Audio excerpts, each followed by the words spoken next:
So, hello everyone. Today is July 8th, 2025, and I got some stuff here that the Lord has given me to give you guys, and it's pretty long, so bear with me. Okay, so I'm gonna just read to you the third part of the Albert Pike letter concerning the World War III and what it's about because it has to do with what God wants me to talk about today.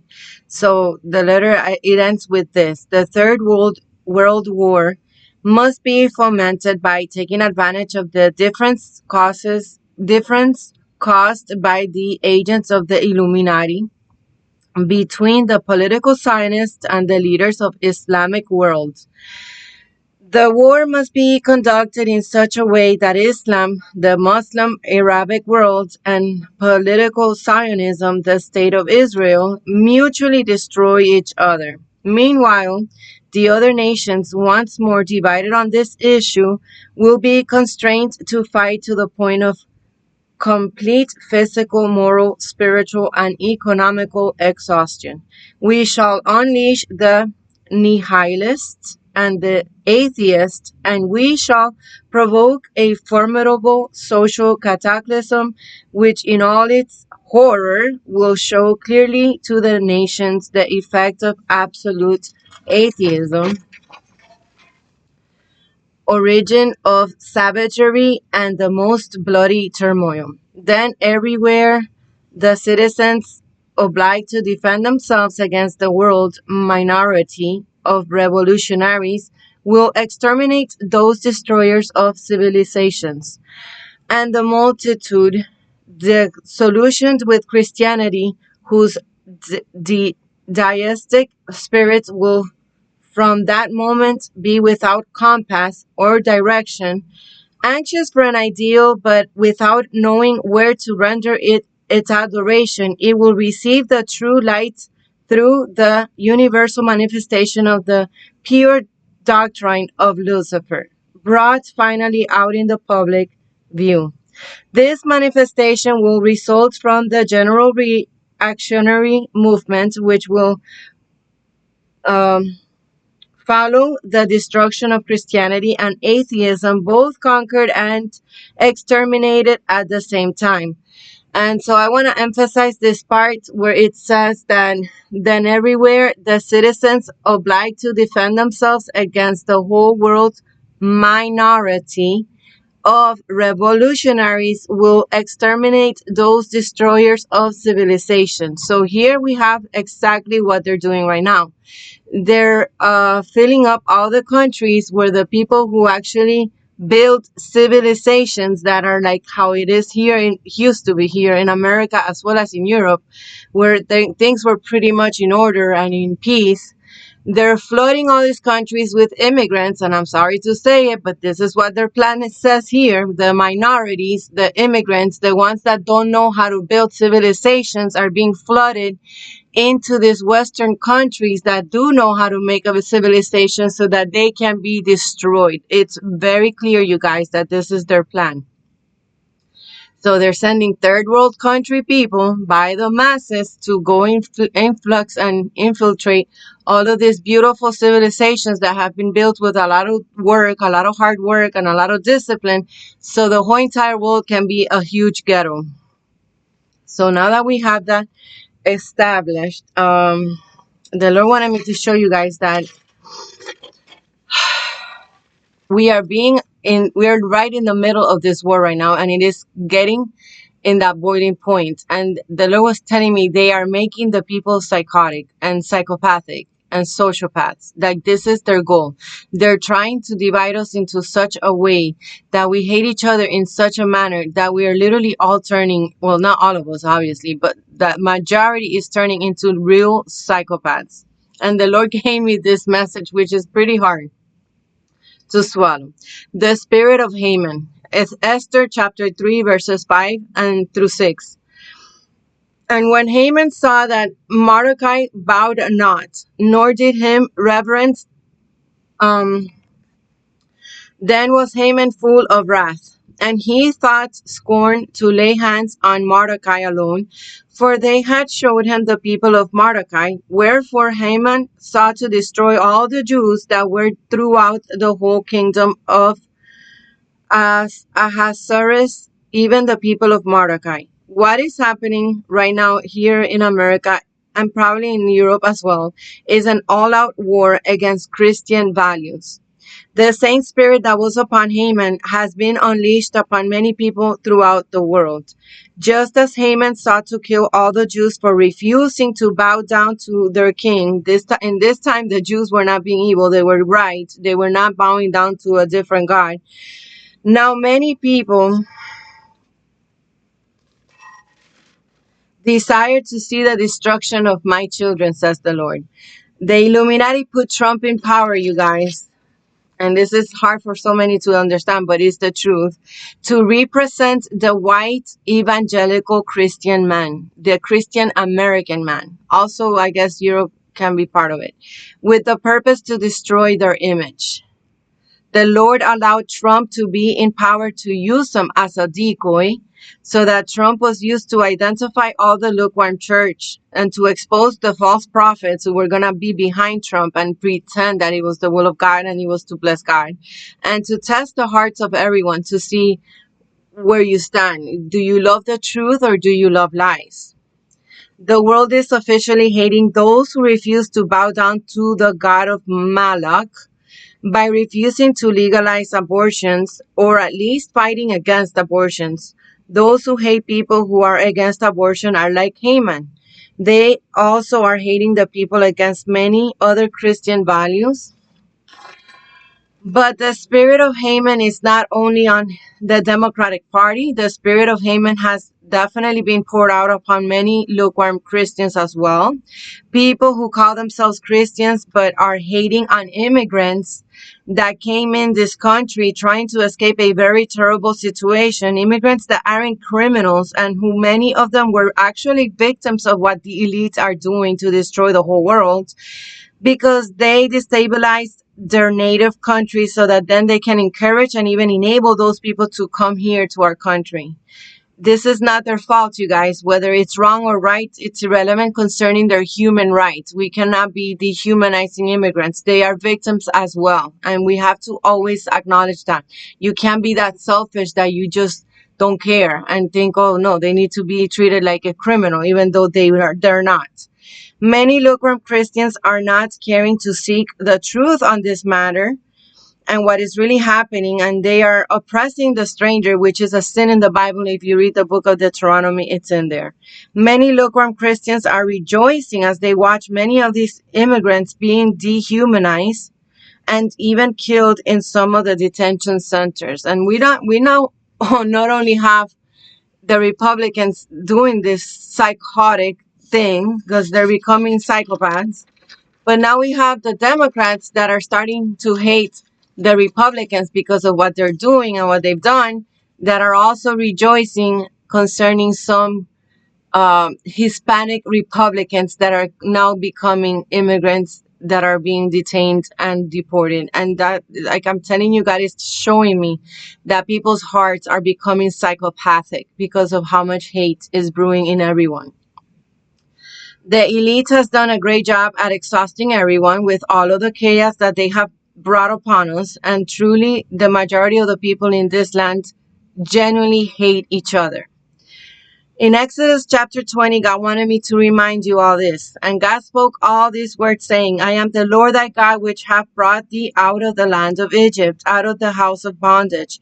Thou shalt have no other gods before me. Thou shalt not make unto thee any graven image, or any likeness of anything that is in heaven above, or that is in the earth beneath, or that is in the water underneath.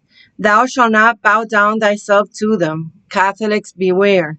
You have been deceived concerning this matter.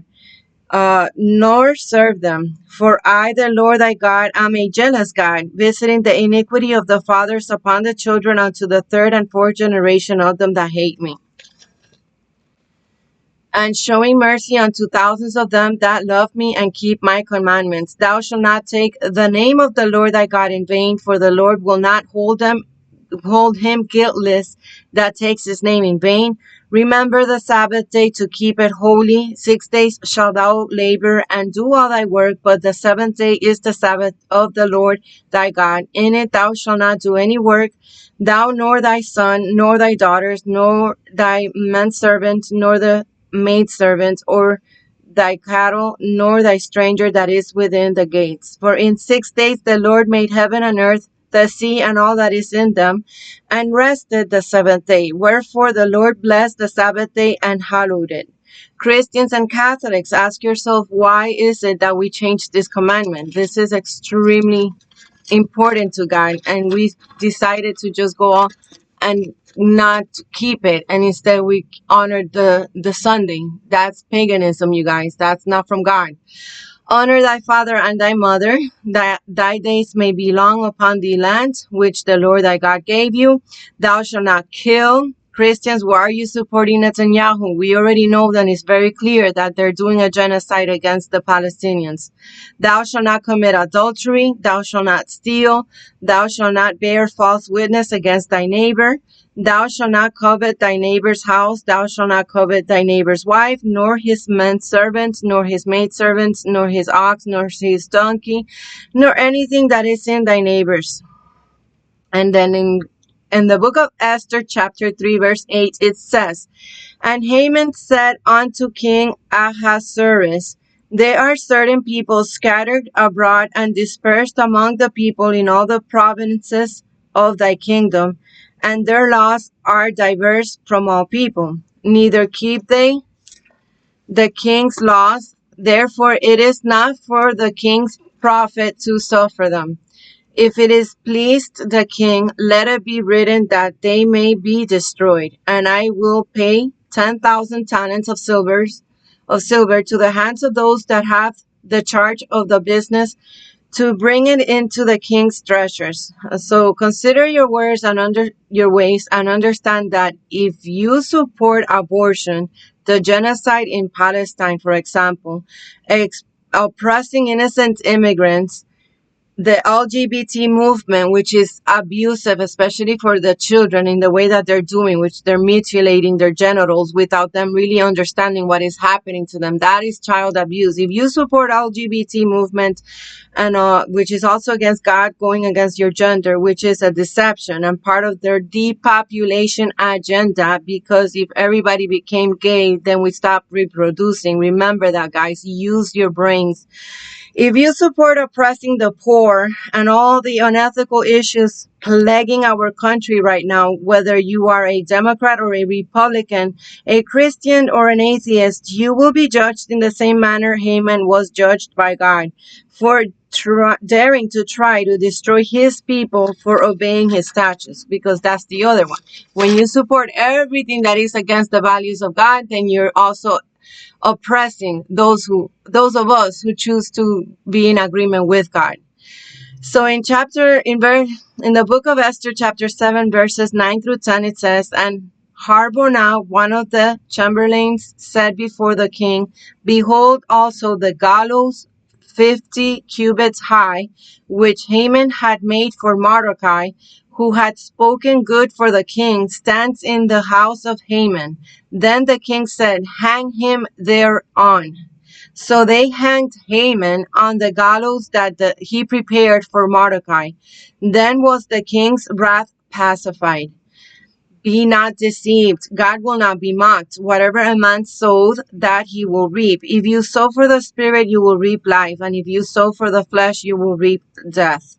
Judgment is coming for both the Democrats and the Republicans. Both parties are corrupted and are leading the Illuminati agenda to destroy Christianity, and so that they can establish their Luciferian New World Order. They're actually responsible for how they're getting away with doing all this.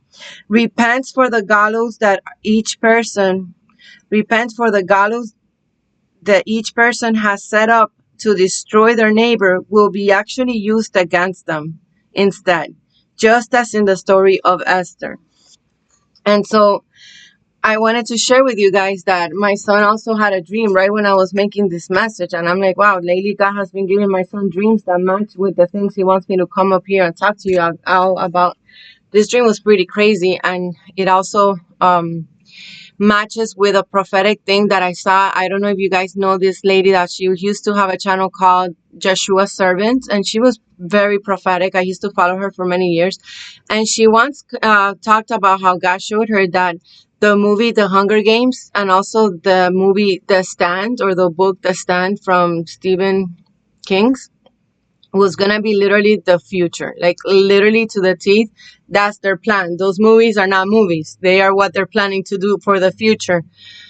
And my son had a dream, and this was the dream. He saw the future. First, he had one dream where he said he was just walking around, and it was the future. And he said that everywhere he was being watched, that there was surveillance, and that he just knew anywhere he would place himself, he was being spied on and watched.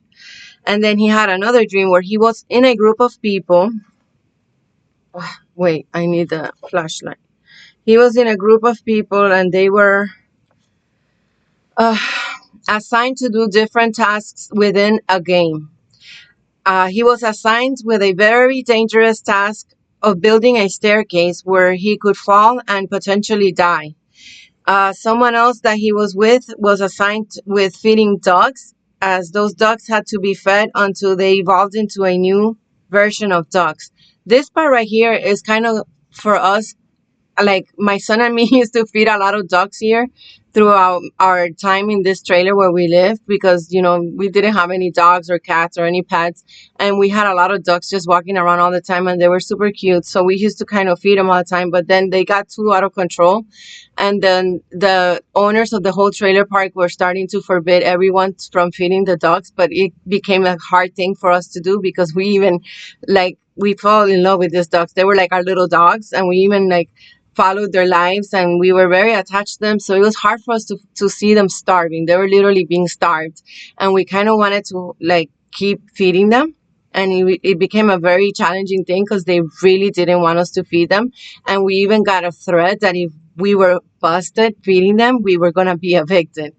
And so we had to stop. But I remember thinking to myself, this kind of feels like how I feel sometimes concerning talking the truth to the people about God. I mean, you know how they censor us here in YouTube, and you get sometimes disciplined for saying certain things. They shut off your channel and all these things. And I'm thinking in the future, they're going to make it so hard for people like me to talk the truth. And we're not just going to be censored, we're going to be thrown into jail.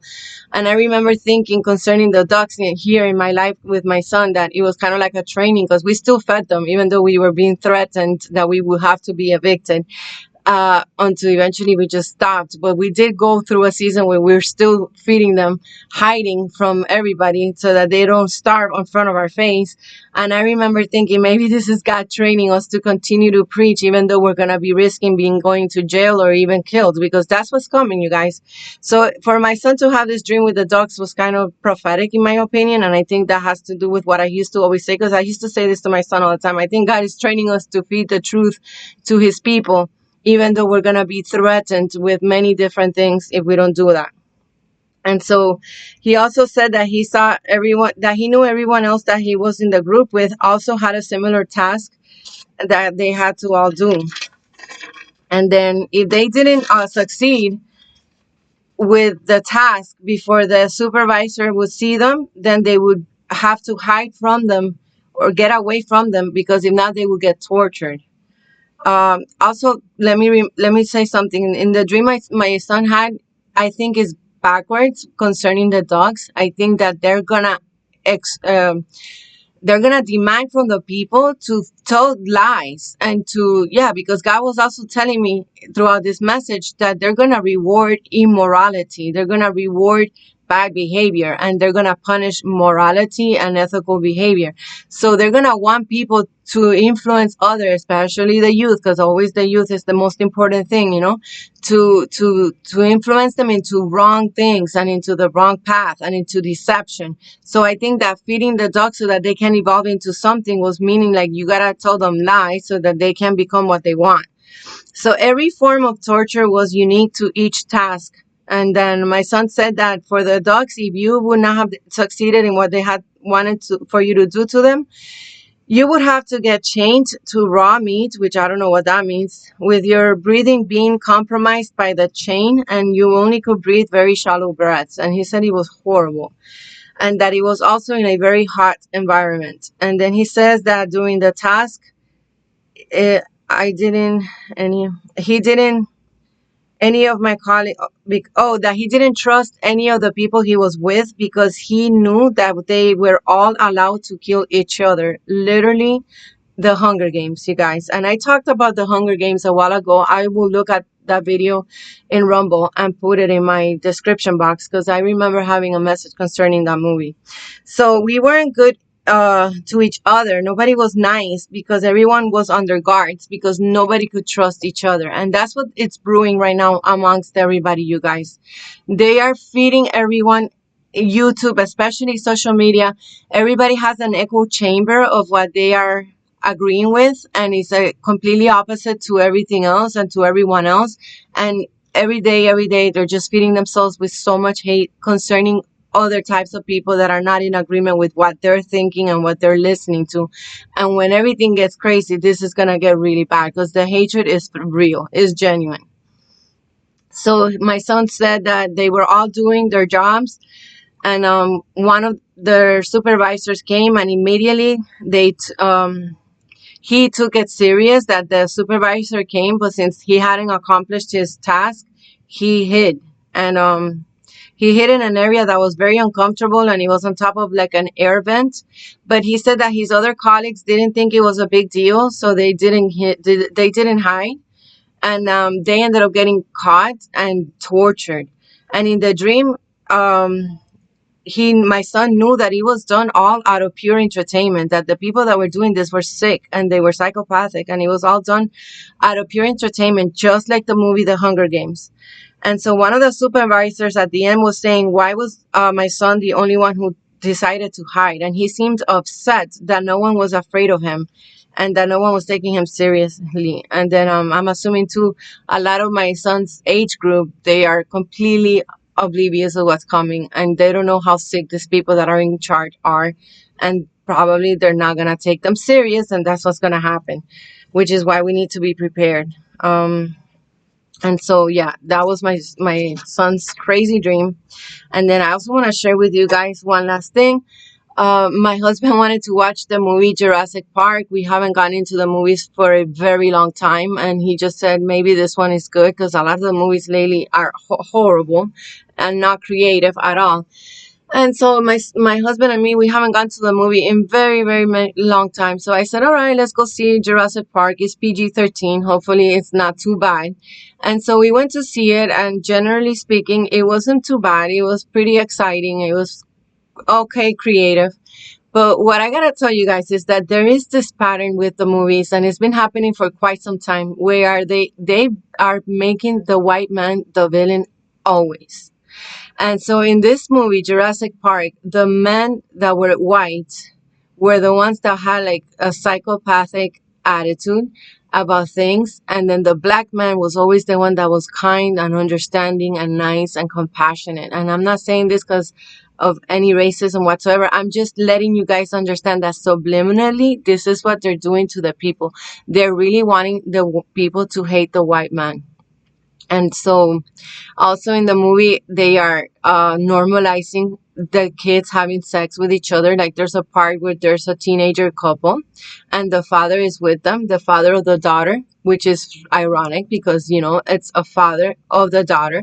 And you can tell that the young couple is having sex and the father is just, you know, whatever about it. And I'm like, what happened to the days where that was completely not acceptable? Like my own father, for example, he busted my sister when she was a teenager sneaking out of the house, and he found out she was with a boyfriend, and that literally he almost killed her that day. I had to literally jump on top of her so that he would stop beating her up. He never hit her again, and my dad was really not technically somebody who abused us at all. He once in a while spanked us, but that day he almost killed my sister because he knew he was with a boy, and that was unacceptable. She was only like a teenager. And so, but in these movies nowadays, they're making it seem like it's not a big deal. It's a normal thing. And once again, for any man out there that always complains about why are women so promiscuous, honestly, I gotta tell you, it has to do with the way they're raised by their own fathers. They are very permissive, these fathers. They're very liberal, and they don't discipline them. They don't discourage it. Actually, they pretend it's normal and it's okay, and they allow it. And so this is why we have also so many promiscuous women that are just at a very young age sleeping around. And so another thing I saw in the movie is that the main character, like, it's a woman, and they portray her as the most brave one of the whole group. Like, she's full of guys around her, and they're all doing this really crazy tasks, but she always comes out as the shining one, as the one that's most strongest, most smartest, and most brave. And once again, it's all an agenda, you guys. They want to put the feminist movement ahead, and they want to pretend, they want to teach the young men and the young women that women are above the man, which is not true, and that we are stronger and smarter, which we are not less than them either, but the man is supposed to be the one to take the initiative concerning that type of role when it comes to physical strength and when it comes to bravery. And so in this whole movie, I saw the entire agenda in display. They want to put the white man as the villain always, so that everyone hates the white man always.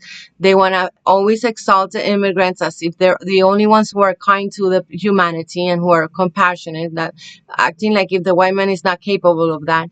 And they want to put the woman as she's above everyone else. And so, if you also look at the movies back in the days, Rocky, for example, it's a boxing movie.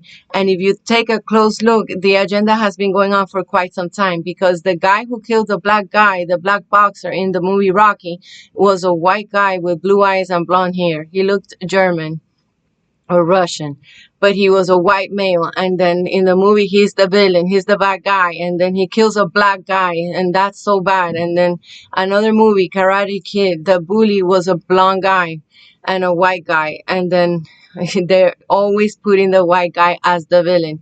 And then he was bullying somebody who kind of looked like an immigrant too. It wasn't like he was a white American.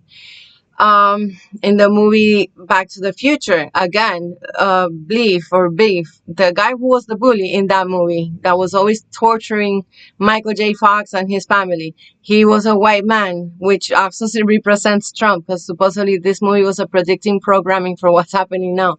And so, yes, they're always making the white male American looking as the guy who is the bad guy, who is psychopath. Like, look at the movie American Psychopath. It's a white male.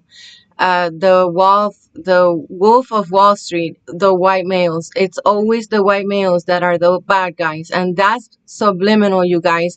When these kids are growing up again, watching all these movies over and over and over, they don't even think about it. It's in their subliminal subconscious. They are going to just run into the streets and find, like, they're gonna be in the streets and meet somebody who looks like those white guys, and they're just instinctively not gonna like them, because they have been mind controlled and programmed to just hate them and to think of them as people who are evil and have no heart, no compassion. And now with the way that they put Trump, and he's doing all this craziness, and everybody that's supporting him acting like if it isn't unhinged, is the nail in the coffin concerning white people, especially the white Christian male. So this is for today, my message. Don't rejoice in what you're seeing concerning anybody and what they're doing to them that is making them sad, because we are having to be careful with our own lives, and what they're going to do is, it's not going to be good for nobody. And so please consider all of this and pray about it and repent if you find yourself in one of these categories, so that you are not judged like in the book of Esther with that guy who wanted to kill the Jews and instead was killed by the same thing he was preparing for the Jews to be killed. And so thank you so much for watching my message, and may God bless you.